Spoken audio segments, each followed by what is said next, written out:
আসসালামু আলাইকুম। সবাই কেমন আছেন? আশা করি সবাই ভালো আছেন। আজ আপনাদের জন্য নিয়ে এসেছি নতুন গল্পের প্রথম পর্ব। আশা করি গল্পটি আপনাদের ভালো লাগবে। তাহলে চলুন শুরু করা যাক। আজ আমার বাসর রাত, তবে আর 4-5টা বাসর রাতের মতো নয়।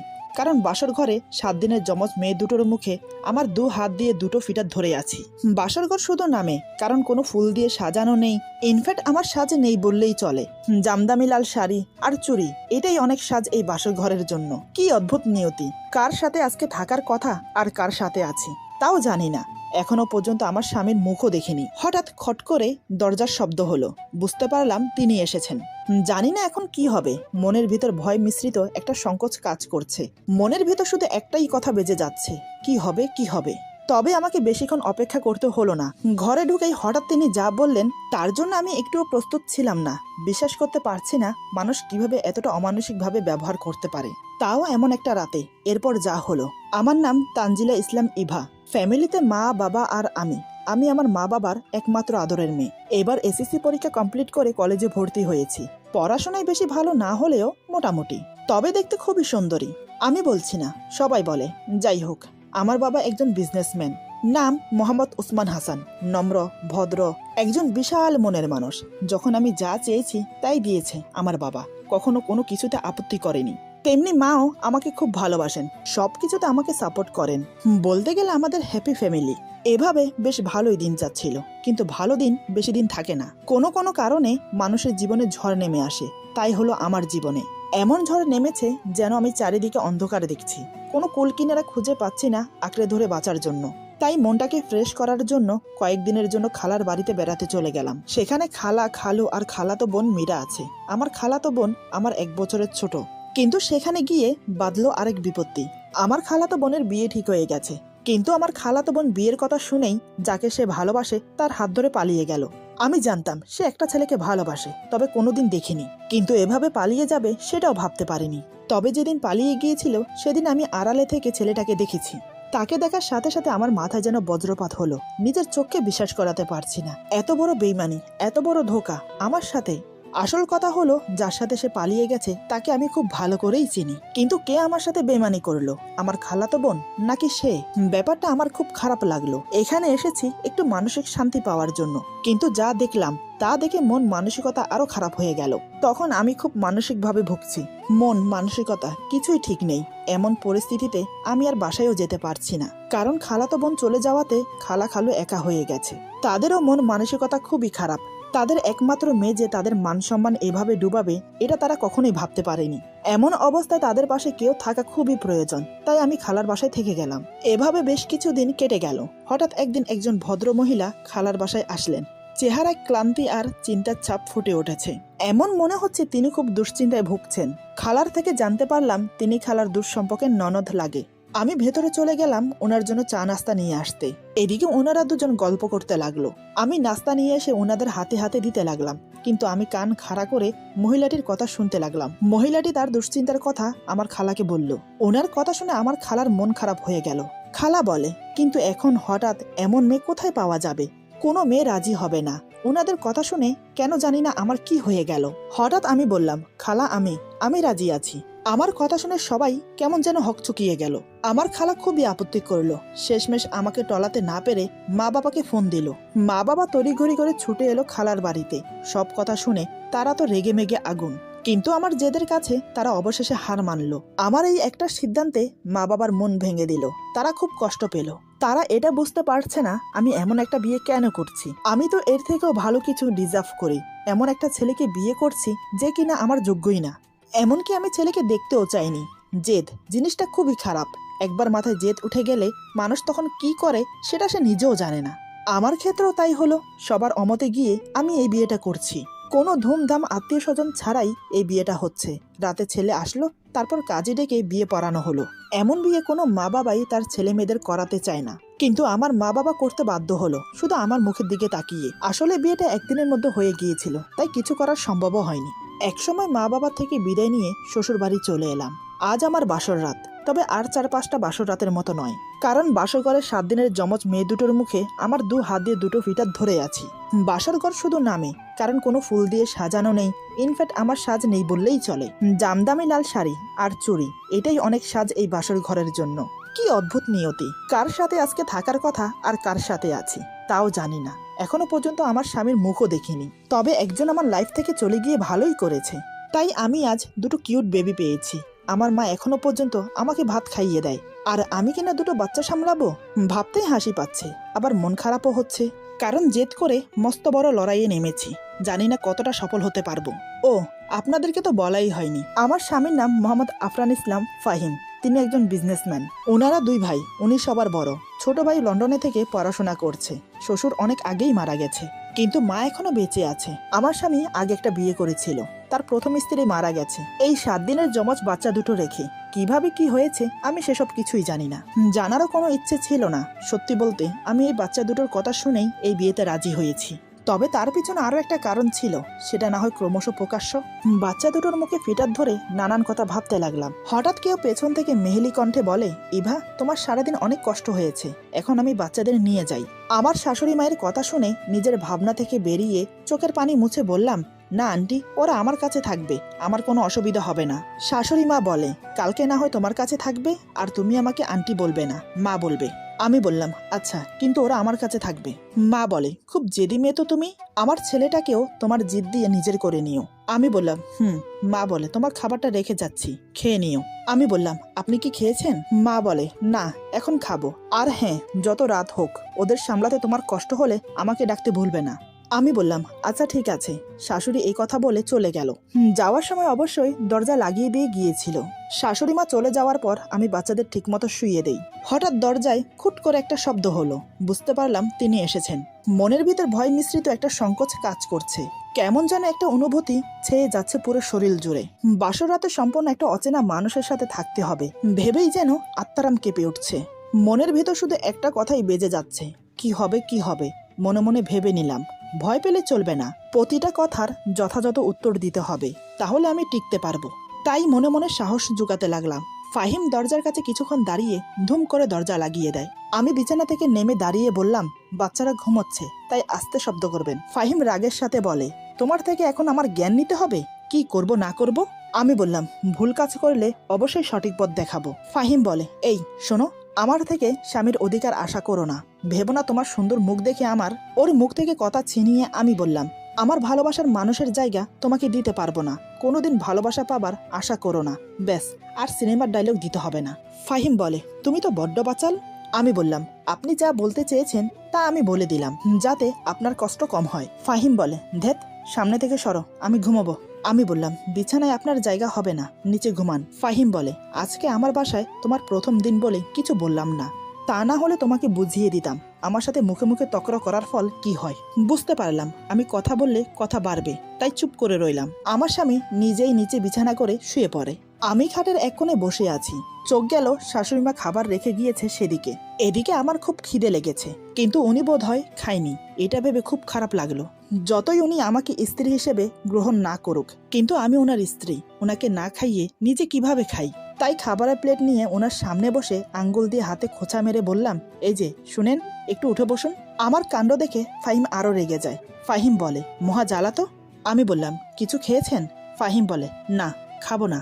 আমি বললাম, খাবো না বললেই তো হবে না, খেয়ে নিন। ফাহিম বলে, বলছি তো খাবো।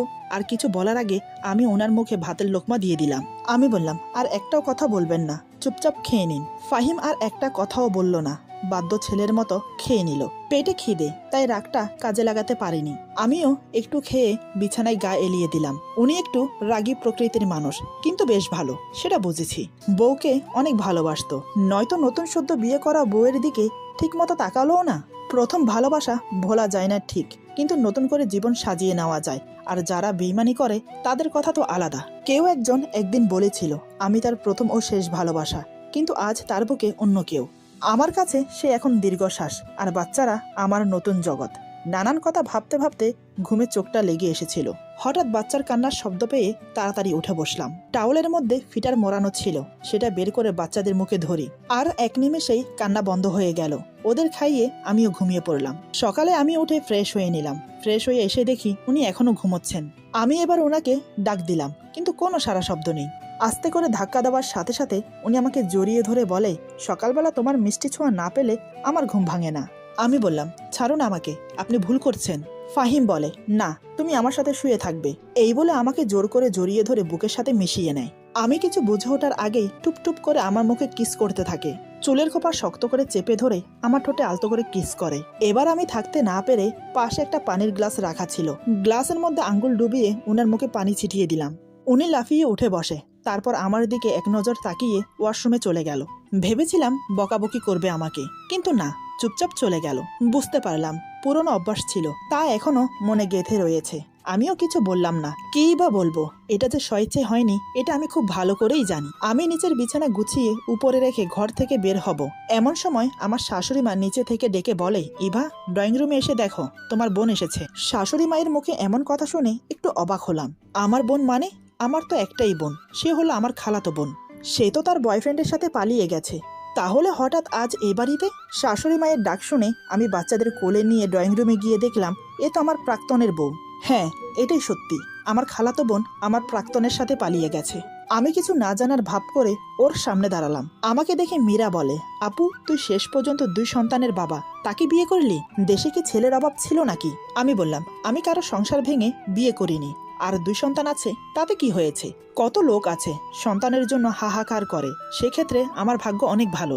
মীরা বলে, সৎ মা কখনো আপন হয় না। আমি বললাম, আমাকে নিয়ে তোকে এত ভাবতে হবে না, আমার সম্পর্ক ভেঙে গেছে, তখন আমি কিছু করতে পারিনি। তবে এখন আমার সংসারে এসে কেউ কুটকাচালি করলে সেটা আমি সহ করব না। মীরা বলে, আপু, তুই কিন্তু আমাকে অপমান করছিস। আমি বললাম, তুই আমার শ্বশুর বাড়িতে এসে আমার স্বামীকে অপমান করবি, আমার সন্তানদের অপমান করবি, তা হবে না। মীরা বলে, তুই অনেক পাল্টে গেছিস, ভেবেছিলাম তোর বাড়িতে 2 দিন থাকবো, কিন্তু তার হবে না। আমি বললাম, আমার বাড়িতে কেন থাকবি, তোর শ্বশুর বাড়িতে চলে যা। মীরা বলে, তারা আমাদের এখনো মেনে নেয়নি। 15 দিন ধরে কয়েক জায়গায় ঘুরেছি, এখন তুই আমাদের শেষ ভরসা। তুই আমাদের তোর বাড়িতে কয়েকটা দিন থাকতে দে প্লিজ। আর একটা উপকার কর, আমার মা বাবাকে বুঝিয়ে বলবি আমাদের মেনে নিতে, প্লিজ আপু, এতটুকু করে দে। আমি বললাম, তোরা বিয়ে করার সময় কি আমাকে জানিয়ে বিয়ে করেছিলি যে এখন আমাকে এসবের মধ্যে টানছিস? মীরা বলে, আপু, তুই আমাদের একমাত্র ভরসা, তোর কথা সবাই শোনে, তাই তুই আমার মা বাবার সাথে কথা বললেই তারা মেনে নেবে। প্লিজ আপু, আমাকে ফিরিয়ে দিস না। আমি কিছু বলার আগে আমার শাশুড়ি মা বাচ্চাদের জন্য ফিটার নিয়ে এসে বলে, বৌমা, ওদেরকে আমার কাছে দাও, আমি খাইয়ে দিচ্ছি। তুমি বরং গিয়ে টেবিলে নাস্তা রেডি করো, কাজের মেয়ে কয়েকদিন পরে আসবে। তাই বলছি, এ কয়দিন হাতে হাতে একটু কাজ করে দিলে ভালো হতো। আমি বললাম, আচ্ছা মা, আমার কাজ করতে কোনো সমস্যা নেই, কিন্তু একটা কথা ছিল, কি করে যে বলবো বুঝতে পারছি না। শাশুড়ি মা বলে, জানি মা, মীরা কয়েকদিনের জন্য থাকতে এসেছে। কি, তাই তো? আমি বললাম, মা বলে, সমস্যা নেই, ওরা কয়েকদিন থাকুক। শাশুড়ি মায়ের কথা শুনে মীরা বলে, আন্টি, আপনাকে অসংখ্য ধন্যবাদ। মা বলে, এখানে ধন্যবাদের কি আছে, কিন্তু তোমার স্বামী কোথায়? মীরা বলে, আপনারা থাকতে দেবেন কি না তা তো জানি না, তাই ও বাহিরে দাঁড়িয়ে আছে। মা বলে, যাও গিয়ে ডেকে নিয়ে আসো। আমি মীরার দিকে তাকিয়ে ভাবতে লাগলাম, আমার প্রাক্তনের বউ মীরা, যে কিনা আমার আপন খালাতো বোন। আমার জীবনের প্রথম ভালোবাসা ছিল নীল, যে কিনা আজ অন্যের হয়ে গেছে। নীলের সাথে ব্রেকআপ হওয়ার পর ওর সব স্মৃতি মুছে দেই যদিও, কিন্তু মন থেকে স্মৃতি মুছে দেওয়া সম্ভব না। আর কোনোদিন যেন ওর মুখ দেখতে না হয়, তাই তাড়াতাড়ি বিয়ে করে নিয়েছিলাম, কিন্তু আজ ওকে আবার দেখতে হবে, তাও ওর বউয়ের সাথে। জানি না নিজের কষ্ট কতক্ষণ চেপে রাখতে পারবো। এসব ভাবতে ভাবতে টেবিলে খাবার সাজানো হয়ে গেছে। টেবিলে খাবার সাজিয়ে মাকে ডাকতে যাব, তখনই ফাইম এসে আমাকে বলে, বাসায় ফিরতে রাত হবে, মাকে বলে দিও। আমি বললাম, আগে খেয়ে নিন, তারপর যেখানে খুশি সেখানে যান। ফাহিম বলে, বাইরে খেয়ে নেব। আমি বললাম, চুপচাপ খেতে বসুন, নয়তো রাতের মতো জোর করে খাইয়ে দেব। ফাহিম বলে, এই মেয়ে, আমার উপর একদম স্বামীর অধিকার খাটাতে আসবে না। আমি বললাম, আমার নাম আছে ইভা, এই মেয়ে বলবেন না। আর হ্যাঁ, অধিকার কেউ কাউকে দেয় না, আদায় করে নিতে হয়। এখন চুপচাপ বসুন, খেয়ে নিন। ফাহিম বলে, তোমার সাথে কথা বলা মানে? ধুর, খেতে দাও। ফাহিম নাস্তা খাওয়ার জন্য বসে পড়ে, আমি তাকে নাস্তা বেরিয়ে দিলাম। তারপর সে চুপচাপ খেতে লাগলো। মা বাচ্চাদের খাইয়ে ঘুম পাড়িয়ে এসে আমাকে বলল, মীরা এখনো আসেনি কেন, আবার চলে গেল নাকি? আমি বললাম, মা, আমি দেখে আসি, আপনি বসুন। এই বলে আমি বাসার মেন দরজার কাছে যেতেই চেনা চোখে চোখ আটকে গেল। 1 মাস পর নীলকে দেখছি। ওকে দেখে আমার বুকের ভেতরটা কষ্টে দুমড়ে মুচড়ে যাচ্ছে। মীরাকে কিছু বুঝতে দিলে চলবে না, তাই নীলের দিক থেকে চোখ সরিয়ে মীরাকে উদ্দেশ্য করে বললাম, কি রে, এখানে দাঁড়িয়ে আছিস কেন, তোরা ভিতরে আয়। এদিকে নীল আমাকে দেখে অবাক হয়ে তাকিয়ে থাকে। সে ভাবতে পারেনি আমার মুখোমুখি হবে। আসলে সে জানতোই না আমি এখানে থাকবো, এমনকি আমার এখানে বিয়ে হয়েছে। নীল অবাক হয়ে তাকিয়ে আমাকে বলে, এই ইভা, তুমি সত্যি বিয়ে করেছো? আমি তো ভাবতেই পারছি না। নীল হঠাৎ করে ওর সামনে এমন কিছু বলে ফেলবে সত্যি আমি বুঝতে পারিনি। আসলে মীরা আমার আর নীলের সম্পর্কের কথা কিছুই জানে না, আর আমিও চাই না ও জানুক। আমি কি বলবো তা বুঝে ওঠার আগেই মীরা বলে, তোরা দুজন দুজনকে আগে থেকে চিনতিস? এবার আমি ব্যাপারটাকে সামাল দেওয়ার জন্য বললাম, আরে তেমন কিছু না, কলেজে কয়েকবার দেখা হয়েছে, ব্যাস সেই থেকে পরিচয়। মীরা বলে, নীল তুমি তো আগে কখনো বলনি ইভা আপুর সাথে তোমার পরিচয় আছে? নীল চুপ করে দাঁড়িয়ে আছে, কি বলবে ভেবে পাচ্ছে না। তাই আমি উত্তর দিলাম, আরে ও হয়তো ভুলে গেছে তাই বলেনি। এখন আর কথা না বাড়িয়ে ভেতরে গিয়ে ফ্রেশ হয়ে খেতে আয়। ততক্ষণে ফাহিম খেয়ে দিয়ে বাহিরে চলে গেল। নীল আর মীরাকে আমার শাশুড়িমা খেতে দিল। আসলে আমি ইচ্ছে করে নীলের সামনে যেতে চাইছি না, কারণ ওকে যত দেখব তত কষ্ট বাড়বে। তবে ওদের এখানে থাকা চলবে না। নীলের সাথে কথা বলে মীরাকে নিয়ে চলে যেতে বলবো। মনে মনে এসব ভাবছি, আর বাচ্চাদের সামালতে আমার সময় যাচ্ছে। রুম থেকে আর বেরোতে হয়নি, সব কাজ শাশুড়িমা করছে। সত্যি বলতে উনি খুব ভালো, সেটা বিয়ের আগে থেকেই জেনেছি। কারণ আমার খালার ননদ হলো আমার শাশুড়িমা। খালা আমাকে বলেছে উনি খুব ভালো, ওই বাড়িতে বউ হয়ে গেলে তোর কোনো কষ্ট হবে না। দেখতে দেখতে সকাল পেরিয়ে দুপুর, দুপুর পেরিয়ে সন্ধ্যা হলো। এদিকে মাথাটা খুব ঝিমঝিম করছে, তাই চা খাওয়ার জন্য রুম থেকে বের হব। তখনই শাশুড়িমা চা দিয়ে গেল আর বাচ্চাদের তার কাছে নিয়ে গেল। এই সুযোগে একটু ঘুমানো যাক, এই ভেবে বিছানায় শুয়েছি মাত্র, ঠিক তখনই দরজায় ঠকঠক শব্দ পেয়ে উঠে বসি। দরজার সামনে নীল দাঁড়িয়ে বলে, আসতে পারি? আমি তো দেখে অবাক, ও এখানে কেন? আমি একটু গম্ভীরভাবে বললাম, নীল তুমি এখন আমার ভালোবাসার মানুষ না, আমার বোনের স্বামী, আর আমিও অন্যজনের স্ত্রী, তাই তোমার এখানে আসা ঠিক হয়নি। আমি পুরনো সব ভুলে আমার সংসারটাকে নতুন করে সাজাতে চাই। নীল বলে, তুমি বিশ্বাস করো আমি তোমার শ্বশুর বাড়িতে আসতে চাইনি, মীরা জোর করে এনেছে। আর সত্যি বলতে আমি জানতামও না এটা তোমার শ্বশুর বাড়ি। আমি বললাম, মীরা আমাদের সম্পর্কের কথা কিছুই জানে না, কোনোদিন যেন জানতেও না পারে, সেদিকটা তোমার লক্ষ্য রেখে চলতে হবে। নীল বলে, আমি জানি তোমার সাথে আমি অন্যায় করেছি, আর মীরাকে কিছু না বললে সেটাও অন্যায় হবে। আমি বললাম, আগেও মীরাকে কিছু বলতে পারোনি, আর এখন বললে কি হবে? তার থেকে ভালো নতুন জীবন সুখময় করো। নীল বলে, ইভা তুমি আমাকে ক্ষমা করে দাও, তুমি ক্ষমা না করলে যে মরেও শান্তি পাবো না। আমি মুচকি এসে বললাম, এখানে অন্যায়ের কিছুই নেই, ক্ষমা করার মতো কোনো কাজ করনি তুমি, কারণ আমার ভাগ্যে তুমি ছিলে না, তাই আমি তোমাকে পাইনি। নীল বলে, জানি না কিভাবে যেন সেদিন রাতে মীরার সাথে কথা বলে মনে হলো আমি ওকে সত্যি ভালোবাসি, আর তোমার প্রতি শুধু ভালো লাগা। আমি বললাম, নীল প্লিজ, আমি কিছু শুনতে চাই না, আর কিছু বলো না প্লিজ, এখন তুমি আসতে পারো। নীল বলে, ইভা আমার কিছু কথা আছে, সেগুলো বলতে চাই। আমি বললাম, না না না, তোমার কোনো কথা শুনতে চাই না, দয়া করে আমার রুম থেকে বেরিয়ে যাও। নীল মাথা নিচু করে রুম থেকে বেরিয়ে গেল। নীল বেরিয়ে যাওয়ার সাথে সাথে আমার খুব কান্না পাচ্ছিল, তাই আমি রুমের দরজা বন্ধ করে নিজের কষ্ট হালকা করব ভেবে যেই না আমি দরজার কাছে গেলাম, তখনই ফাহিম রুমে আসে। নীলের সাথে কথা বলার সময় আমার চোখের পানি ছলছল করছিল, সেটা না মুছে দরজা লাগাতে গিয়ে ফাহিমের মুখোমুখি হই। ফাহিম আবার আমাদের সম্পর্কের কথা বুঝে যায়নি তো? না, বুঝতে দিলে চলবে না, তাই আমি রুম থেকে বেরিয়ে যেতে চাইলাম। আমাকে চলে যেতে দেখে ফাহিম বলে ওঠে, আমার কষ্টের মাঝে তোমার কষ্ট দেখতে ভালো লাগবে না। আমার না হয় ক্ষমতা ছিল না প্রিয় মানুষকে ধরে রাখার, তবে চেষ্টার কোনো ত্রুটি রাখিনি তাকে ধরে রাখার, কিন্তু তুমি তো চাইলেই প্রিয় মানুষটাকে নিজের করতে পারতে, তাহলে করলে না কেন? ফাহিম এখন আমার স্বামী, আমার অতীত তার জানা উচিত। মানুষটাকে মিথ্যে বলতে পারবো না, তাই জবাব দিলাম, ভাগ্যে ছিল না তাই ধরে রাখতে পারিনি। ফাহিম বলে, কেন? তাকে কি ভালোবাসতে না যে ধরে রাখার কোনো ক্ষমতা নেই তোমার? আমি বললাম, একটা কথা কি জানেন, দেহের মৃত্যু আর কারোর প্রতি মনের মৃত্যু দুটোই আলাদা। ফাহিম বলে, কেন? তুমিই তো বললে অধিকার খাটাতে হয়, কেউ কাউকে অধিকার দেয় না, আদায় করে নিতে হয়। তাহলে? আমি বললাম, ধুর, যা হয়েছে ভালোই হয়েছে, নয়তো এত কিউট বেবি পেতাম নাকি। ফাহিম হঠাৎ করে বলে, সৎ মা আপন হয় না, নিশ্চয় জানো। আমি বললাম, অনেক শুনেছি, তবে আমি চেষ্টা করে দেখি আপন হতে পারি কিনা। ফাহিম বলে, করো। আমি বললাম, এখনো পর্যন্ত বেবিদের নাম রাখা হয়নি, সেদিকে আপনার কোনো খেয়াল আছে? ফাহিম বলে, ঈশা জানতো যমজ মেয়ে হবে, তখনই ও নাম ঠিক করে রেখেছিল, ওর মৃত্যুতে বাচ্চাদের নামের কথা ভুলেই গিয়েছিলাম। তুমি মনে করে ভালোই করেছো, ওদের নাম মাহিরা আর মাইশা হবে। আমি বললাম, বাহ, খুব সুন্দর নাম তো, আপুর চয়েস আছে বলতে হয়, যেমন সুন্দর স্বামী তেমন সুন্দর বেবি, আর ওদের নাম। সত্যি বলতে আমার স্বামী খুব সুন্দর, খুবই স্মার্ট, নীলের থেকেও দেখতে হ্যান্ডসাম। ফাহিম বলে, এই মেয়ে, আমি সেই কখন থেকে এসে বসে আছি, জানো না আমি বাসায় এসে চা খাই? আমি বললাম, আমি এই বাসায় নতুন এসেছি, তাহলে জানবো কিভাবে? ফাহিম বলে, এত কথা না বলে যাও গিয়ে চা নিয়ে আসো। আমি মনে মনে বললাম, যাহ বাবা, হঠাৎ করে রেগে গেল কেন বুঝলাম না, একটু ভালো করে কথা বললে কি হয়। আমি কোনো কথা না বাড়িয়ে রান্নাঘরে গিয়ে চা বানিয়ে ওনাকে দিয়ে রুম থেকে চলে গেলাম শাশুড়ি মায়ের রুমে। আমি বললাম, মা ভেতরে আসবো? মা বলে, হ্যাঁ বৌমা আসো। আমি বললাম, ঈশা আপু বাচ্চাদের নাম ঠিক করে রেখেছিল, মাহিরা, মাইশা, এটা বলতে এসেছি। মা বলে, খুব ভালো, মেয়েটা যে অকালে চলে যাবে বুঝতে পারিনি। আমি বললাম, আপুর ঠিক কি হয়েছিল মা?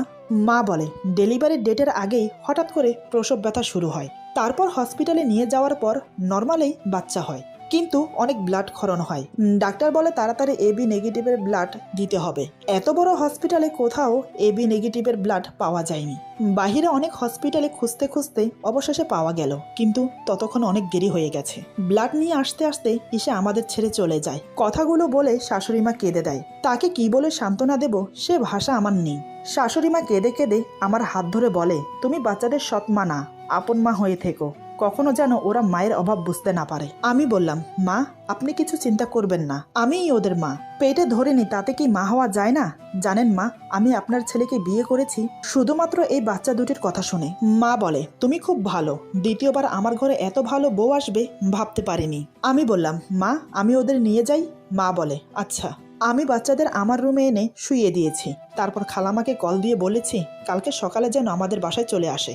দেখতে দেখতে রাতের খাবারের সময় হয়ে গেছে, সবাই মিলে একসাথে খেতে বসলাম, কিন্তু খাবারের টেবিলে নীলকে মীরার সাথে দেখে আমার খুব কষ্ট হচ্ছিল, তাই না খেয়ে রুমে চলে আসি। ফাহিম এটা দেখে কিছু বলে না, চুপচাপ খাওয়া শেষ করে রুমে চলে আসে, তারপর বিছানা করে নিচে ঘুমানোর জন্য। আমি বললাম, আজকে আপনি বাচ্চাদের কাছে ঘুমান, আমি নিচে ঘুমাবো।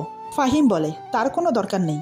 আমি বললাম, তাহলে শুধু শুধু নিচে বিছানা করতে হবে না, খাটে 4 জন ঘুমানো যাবে, এসে ঘুমান। আমি জানি ওনার নিচে ঘুমোতে অসুবিধা হচ্ছে, তাই কথা না বাড়িয়ে খাটের এক কোণে শুয়ে পড়ে। হঠাৎ মাইশা কেঁদে ওঠে, আমি ওকে কোলে নিয়ে রুমের মধ্যে হাঁটছি, এমন সময় হঠাৎ ফাহিম আমাকে উদ্দেশ্য করে যা বলে তা শুনে আমি থমকে দাঁড়িয়ে যাই, বিস্ময়ে অবাক হয়ে ওনার দিকে তাকিয়ে থাকি। আমার বুকের ভেতর বুঝে থাকা কষ্টটা আবার মোচড় দিয়ে উঠল। বুঝে উঠতে পারছি না তার কথার কি উত্তর দেব, কেনই বা উনি একথা বলছেন। এরপর যা হলো, আজকের গল্প এখানে সমাপ্ত।